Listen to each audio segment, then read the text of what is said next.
સરકાર અને શિક્ષણ વિભાગ દ્વારા આજથી ગુજરાતના સમગ્ર જિલ્લાઓમાં કેબિનેટ મંત્રી, સાંસદો, ધારાસભ્ય અને તમામ શાખાના અધિકારીઓની હાજરીમાં કન્યા કેળવણી મહોત્સવ અને શાળા પ્રવેશોત્સવ ચાલુ થયો છે।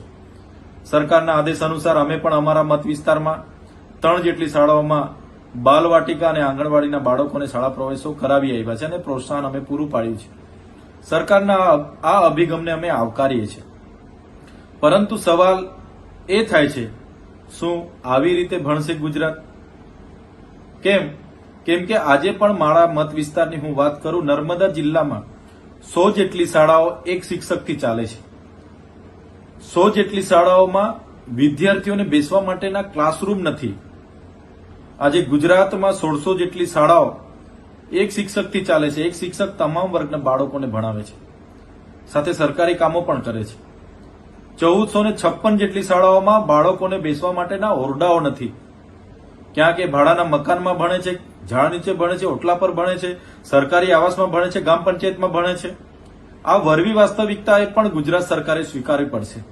30 વર્ષના શાસન દરમિયાન આપણે માત્ર વિશ્વગુરુની વાતો કરતા હોય, શિક્ષણ ક્ષેત્રે ગુજરાતે હરણફાળ સિદ્ધિઓ મેળવવાની વાત કરતા હોય, તો આ વરવી વાસ્તવિકતા પણ આપણે સ્વીકારવી પડશે।